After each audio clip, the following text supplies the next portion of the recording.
For much more on all of this, let's bring in Clinton Campaign Press Secretary Brian Fallon. Brian, thank you very much. First of all, what is the campaign's approach to this protective pool? Why were they left hanging, and didn't that fuel all of the concerns? I mean, if you guys want to push back against the conspiracy theories and all the other stuff that's been out there, which we have reported is silliness, why not be as transparent as possible?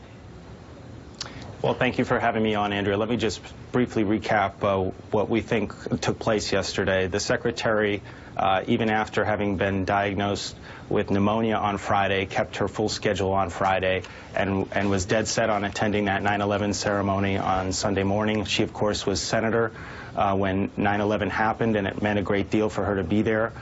She stood there and took part in the ceremony for a little bit over an hour, at which point she started to feel overheated, as we described it yesterday, and initially left on her own accord.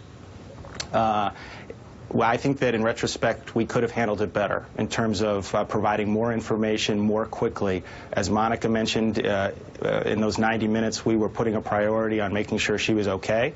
I should say that as soon as she got into the vehicle, she was alert the whole time and was telling staff that she was fine. She was actually making calls to aides from the car, and she ended up going to her daughter Chelsea's apartment, which was pretty close by in Manhattan.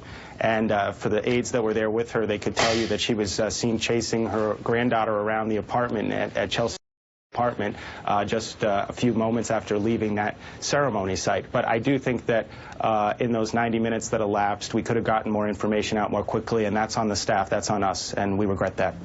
Well, let me ask you a couple of questions. Did she ever lose consciousness? We saw that she needed assistance. She was leaning against the security pillar there, the boulard, but did she ever actually lose consciousness?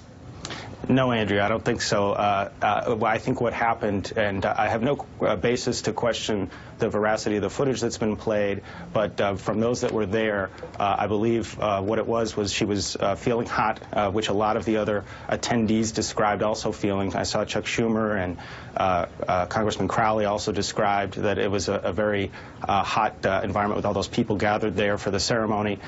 She left on her own accord. I think that as she was getting to the vehicle, she got a bit dizzy, and she was helped into the vehicle, but immediately upon being seated there, she was talking to staff and, like I said, making calls. And she was up running around at her daughter's apartment, chasing her grandkids around. And then within 90 minutes, people saw her out on the sidewalk as she exited her daughter's apartment building. And then, you know, if it was up to her, she'd be traveling to California today. But it was her doctor's advice for her to change her schedule, so we're going to be down the next 2 days. She's going to take this opportunity to rest.